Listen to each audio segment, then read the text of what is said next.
प्रभु क्रिस्त में प्यारे भाइयों बहनों, सबको जय यीशु की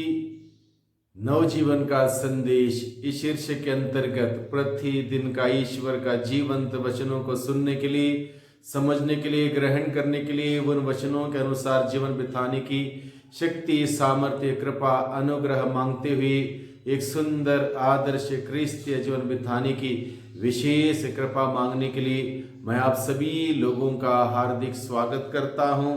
आज मार्च की 14 तारीख है, शुक्रवार का दिन है और आज के दिन में भाइयों बहनों प्रभु का वचन आज के पहले पाठ में जो कि नबी एजेकियल के ग्रंथ से लिया गया है और आज के सुसमाचार में से प्रभु का वचन हम सबों को यह बताता है कि हम सबों को धार्मिक जीवन बिताने का सतत प्रयास हर दिन, हर वक्त, हर समय करते रहने की जरूरत है। और इस प्रकार से जब आध्यात्मिक जीवन में हम लोग आगे बढ़ते हैं, हमारा रिश्ता संबंध एक दूसरे के साथ मधुर होगा और एक दूसरे के साथ जब हमारा रिश्ता संबंध मधुर होगा, हमारा रिश्ता संबंध ईश्वर के साथ मजबूत होगा और इस प्रकार का जीवन बिताते हुए प्रभु की अपार आशीषों को प्राप्त करने के लिए प्रभु अपने वचनों के द्वारा आज के दिन में हम सबों को बुलाता है, निमंत्रण देता है। आज का पहले पाठ जो नबी एजेकियल के ग्रंथ से लिया गया है, अध्याय 18 पद संख्या 21 से 28 का प्रसंग में हम लोग देखते हैं, जीवित रहने के लिए पापी व्यक्ति को अपना पापमय मार्ग छोड़कर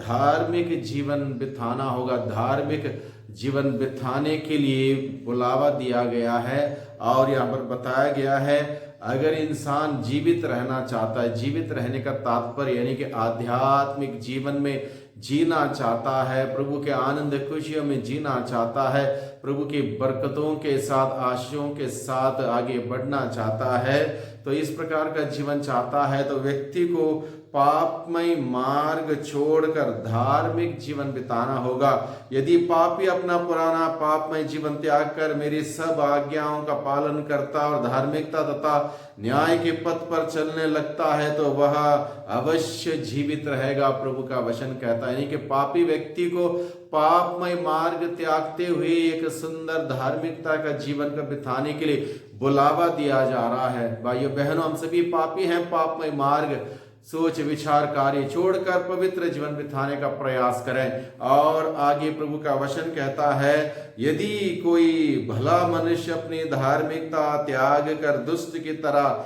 घृणित पाप करने लगता है तो क्या वह जीवित रहेगा? उसके समस्त धार्मिकता को भुला दिया जाएगा और वह अपने अधर्म तथा पाप के कारण मर जाएगा। यानी कि प्रभु का वचन कहता है यदि कोई धर्मी अपना धार्मिक जीवन छोड़कर पापमय मार्ग अपनाएगा तो वह अवश्य मर जाएगा। यानी कि प्रभु का वचन सचेत करता, सावधान करता, हम सबों को एक सुंदर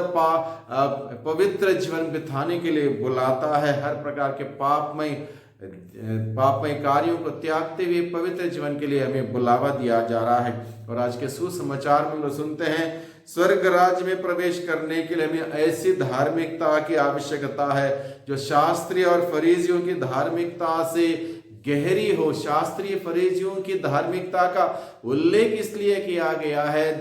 शास्त्रीय और फरीसी नियम का पालन किया करते थे, उपवास किया करते थे, चंदा दिया करते थे, दशमांश दिया करते थे, प्रार्थना किया करते थे, लगभग 617 नियमों का पालन किया करते थे। लेकिन इतना सब करने के बावजूद उनका दिल प्रभु के साथ जुड़ा हुआ नहीं था, ईश्वर के साथ जुड़ा हुआ नहीं था। इतने सारे धार्मिक क्रियाकलापों के बावजूद वो आध्यात्मिक जीवन में आगे नहीं बढ़े, क्योंकि केवल नियम का पालन करने के लिए वो सारे धार्मिक क्रियाकलाप करते थे, लोगों का ध्यान आकर्षित करने के लिए किया करते थे। लेकिन उनकी आदत क्या थी? दूसरों पर उंगली उठाना, दूसरों पर आरोप लगाना, दूसरे व्यक्ति क्या करते इस पर ध्यान रखते हुए उनको पकड़ना, और इस प्रकार का उनका धार्मिक जीवन था जो कि प्रभु यीशु को ऐसा धार्मिक जीवन पसंद नहीं आया। इसलिए प्रभु यीशु ने शास्त्रीय फरीसियों की धार्मिकता का एक प्रकार से खंडन किया और उनके धार्मिकता का उदाहरण हमारे सम्मुख रखते हुए प्रभु क्या कहता है, यदि तुम्हारी धार्मिकता